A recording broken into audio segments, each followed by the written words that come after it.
بہترین انصاف کرنے والا ہے۔ چپ سے بڑی کوئی بددعا نہیں ہوتی۔ انسان جب بولتا ہے تو قدرت خاموش رہتی ہے، اور جب بندہ خاموش ہو جاتا ہے تو قدرت انتقام لیتی ہے، اور بے شک اس کا انتقام بہت برا ہوتا ہے۔ صرف ایک محبت ہے جس میں طعنہ نہیں، الزام نہیں، رسوائی نہیں، شرمندگی نہیں، بے اعتباری نہیں، اور وہ ہے اللہ کی محبت۔ وقت کا جواب ہمارے جواب سے ہمیشہ بہتر ہوتا ہے، اور وقت صرف اس وقت جواب دیتا ہے جب ہم کسی کی زیادتی کا جواب دینے کے بجائے صبر سے کام لیتے ہیں۔ عبادت کرتے ہوئے مگر لوگوں کو تکلیف دیتے ہو، عبادت کرتے ہو مگر لوگوں کو تکلیف دیتے ہو، صدقہ کرتے ہو مگر احسان جتلاتے ہو، اپنی نیکیاں ایسی تھیلی میں جمع نہ کرو جس میں سوراخ ہو۔ دنیا میں اس سے بڑھ کر کوئی اور ایوارڈ نہیں ہو سکتا کہ لوگ آپ کی تربیت کی وجہ سے آپ کے والدین کی تعریف اور عزت کریں۔ انسان کو سب سے زیادہ تکلیف ہی تب ملتی ہے جب وہ غلط انسان سے اپنی زندگی کی ساری صحیح امیدیں جوڑ لیتا ہے۔ جب تم نے کسی سے محبت کی ہے تو اس سے ذرا برابر بھی محبت مت مانگو، کیونکہ تم نے محبت کی ہے، تجارت نہیں۔ کبھی اس کو نظر انداز نہ کرو جو تمہاری پرواہ کرتا ہے، ورنہ کسی دن تمہیں احساس ہوگا کہ پتھر جمع کرتے کرتے تم نے ہیرا گنوا دیا۔ حضرت علی نے فرمایا، زندگی کے 3 اصول بنا لو، اسے ضرور معافی مانگو جسے تم چاہتے ہو، اسے کبھی کچھ نہ چھپاؤ جو تم پر اعتبار کرتا ہو، اسے کبھی مت چھوڑو جو تمہیں چاہتا ہو۔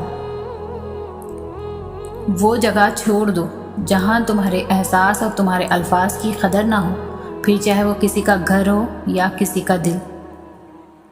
مکافات عمل دستک نہیں دیتی، اور نہ ہی کسی در کے کھلنے کا انتظار رہتا ہے، یہ تو جہاں بھی جاتی ہے اپنے دروازے کھول لیتی ہے۔ جو آج تم کرو گے کل وہی تمہارے ساتھ ہوگا، اس لیے کسی کی زندگی جہنم بنا کر سجدوں میں جنت مانگنا چھوڑ دو۔ جب اللہ کسی کو پسند کرتا ہے تو اسے خوب آزماتا ہے، بس تم صبر کرنا، کیونکہ صبر کرنے والوں کی منزل جنت ہے۔ جب آپ کچھ بھی نہ کر سکے تو اپنی دعاؤں میں اضافہ کر دیں، کیونکہ اللہ کے سوا کوئی آپ کو کچھ نہیں دے سکتا۔ 2 چیزیں اپنے اندر پیدا کر لو، چپ رہنا اور معاف کرنا، کیونکہ چپ رہنے سے بڑا کوئی جواب نہیں، اور معاف کر دینے سے بڑا کوئی انتقام نہیں۔ حضرت علی سے پوچھا گیا، کیسے پتہ چلے گا کہ کون کتنا قیمتی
نہ کرو جو دنیا میں سب سے زیادہ حسین ہو، بلکہ پسند اس کو کرو جو تمہاری عزت کرتا ہو۔ اگر تمہاری آنکھیں خوبصورت ہیں تو تم دنیا سے محبت کرتے ہو، لیکن اگر تمہاری زبان میں مٹھاس ہے تو دنیا تم سے محبت کرے گی۔ تمہارا رب جس چیز کو تمہارے قریب کر دے اس میں حکمت تلاش کرو، اور جس چیز کو تم سے دور کر دے اس پر صبر کرو۔ کچھ تکلیفیں ہمارا امتحان لینے نہیں بلکہ اپنے ساتھ جڑے لوگوں کی پہچان کروانے آتی ہیں۔ زندگی جب بھی رلائے تو سمجھ لینا گناہ معاف ہو گئے، اور زندگی جب بھی ہنسائے تو سمجھ لینا دعا قبول ہو گئی۔ صرف دو لوگ مقدر والے ہوتے ہیں، ایک وہ جنہیں وفادار دوست ملتا ہے، اور دوسرا وہ جن کے پاس ماں کی دعائیں ہوتی ہیں۔ اگر نماز پڑھنے والے کو علم ہو جائے کہ کیسی رحمتیں نے اسے گھیر لیا ہے تو وہ کبھی سجدے سے نہ سر اٹھائے۔ صبر کی دو صورتیں ہیں، جو پسند نہ ہو اسے برداشت کرنا، اور جو پسند ہو اس کا انتظار کرنا۔ تم خود اپنی دعاؤں سے ہی اپنا مقدر لکھتے ہو، اور تمہاری دعائیں ہی تم تک وہ سب لے آتی ہے جو تمہارا نصیب بھی تمہیں نہیں دے پاتا۔